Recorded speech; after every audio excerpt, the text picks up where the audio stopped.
सत्याची बाजू मांडणारे हक्काचं न्यूज चॅनल।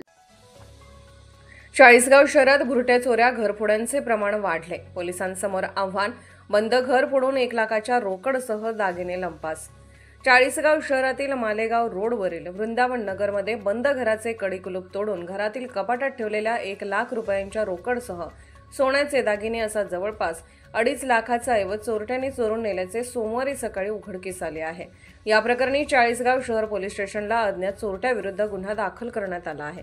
वृंदावन नगरमध्ये राहणारे तुषार ईश्वर पाटील हे दिनांक 1 मार्च रोजी घराला कुलूप लावून व बाहेरील गेट बंद करून कुटुंबासह गावी शिरसगाव येथे गेले होते।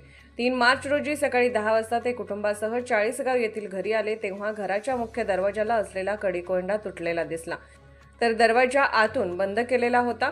त्यांनी घराच्या मागील दरवाजाने जाऊन पाहिले तर घराच्या मागील दरवाजा उघडा होता व घरातील कपडे व वस्तू अस्ताव्यस्त दिसले। घरातील फर्निचर कपाटाचे ड्रॉवर उघडे होते, त्यातील रोख 1 लाख रुपये व सोन्या चांदीचे दागिने असा ऐवज मिळून आला नाही। या ऐवजाचा घरात तसेच आसपास शोध घेतला असता मिळून न आल्याने कोणीतरी चोरट्यांनी घरात प्रवेश करून चोरी केल्याचे निष्पन्न झाले। याबाबत पोलीस तपास करत आहेत। दिनांक 1 मार्च रोजी दुपारी 1 ते 3 मार्चच्या सकाळी 10 वाजण्याच्या दरम्यान अज्ञात चोरट्यांनी घराचा कडी-कोंडा तोडून घरात प्रवेश करून 1 लाख रुपयांची रोकड व सोन्याचे दागिने असा सुमारे 2.5 लाख रुपयांचा ऐवज चोरून नेलाय।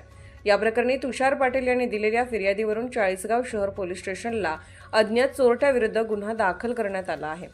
तपास पोलीस उपनिरीक्षक योगेश माळी करीत असून शहरात गेल्या काही महिन्यात भुरट्या चोऱ्या आणि घरफोड्या यांचे प्रमाण वाढले असून पोलिसांसमोर हे मोठे आव्हान उभे राहिले आहे।